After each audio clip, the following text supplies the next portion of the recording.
Bismillahirrahmanirrahim. Now in this video we will talk about the aqueous humor, which is a clear fluid which is present between the cornea and the lens.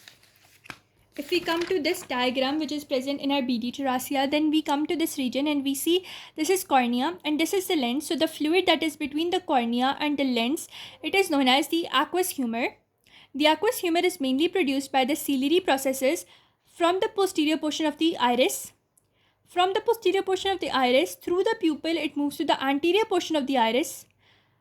From the anterior portion of the iris, it moves into the... Now from the posterior portion of the iris, it moves via the pupil to the anterior portion of the iris. So this is the production of the aqueous humor. And then it moves into the sinus venous sclera, or also known as the canal of Schlemm. So this is one very nice diagram that I found. Mainly the aqueous humor is produced by these ciliary processes which are present posterior to the iris. From here, the aqueous humor moves from the pupil to the anterior portion of the iris. From here, it moves into the iridocorneal angle, this angle between the iris and the cornea. This iridocorneal angle, then it moves to the trabecular meshwork. From the trabecular meshwork, it moves into the canal of Schlemm. From the canal of Schlemm, it moves into the aqueous vein. From the aqueous vein, it moves into the episcleral vein. And from the episcleral vein, it moves into the scleral veins.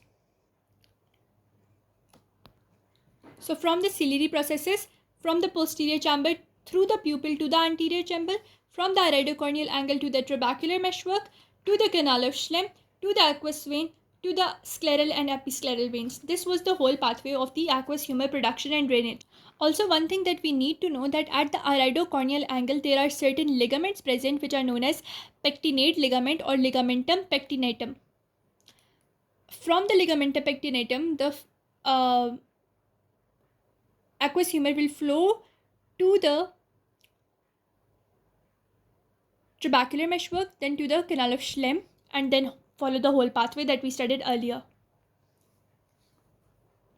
Now, interference with the drainage of the aqueous humor can cause glaucoma. What happens is, whenever there is more production of the aqueous humor, or there is interruption in the drainage of the aqueous humor, what will happen? There will be increased pressure inside the eyeball, which will lead to a disease called glaucoma.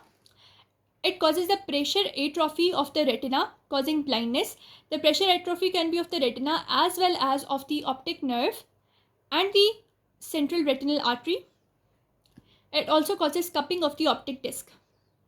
Intraocular pressure is mainly produced due to the aqueous humor and has ascorbic acid, glucose, an amino acid, and it nourishes the lens, the cornea, all the avascular tissue. Overproduction of the aqueous humor or lack of its drainage, or a combination of both of them, it causes increased intraocular pressure, which causes glaucoma, and glaucoma is also called in our mother tongue as kala motia.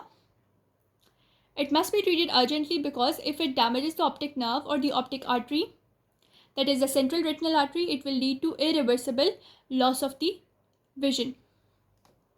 Then in the anterior chamber, we studied that there was this aqueous humor.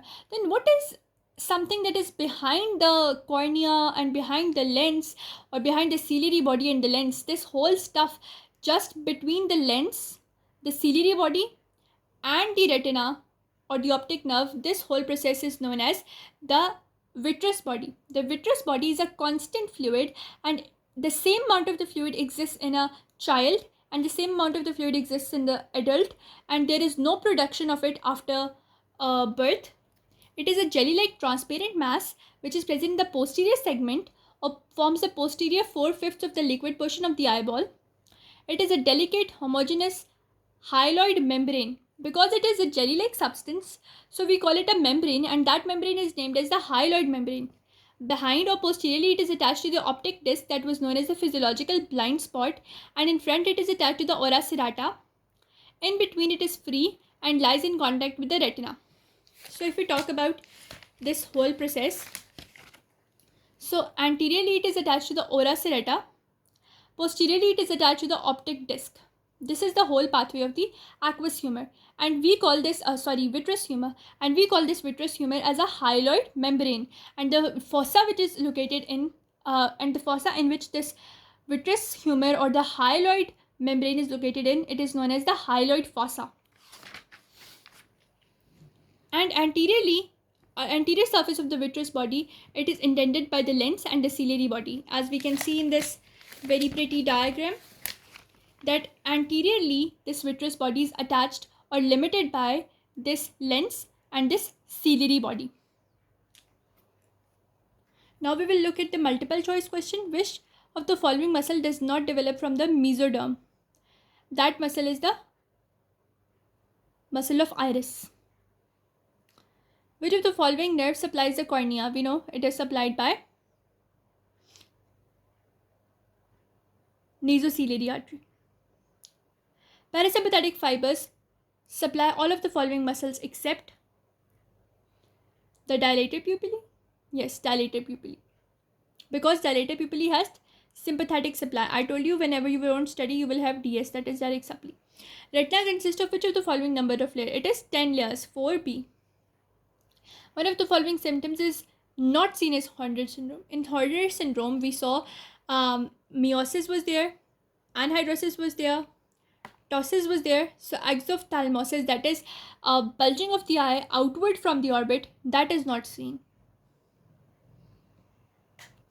Also, if you want to have all the notes that I made from my previous videos, you can contact me on my Gmail address that is given in the description of my channel, and you can buy these notes from there.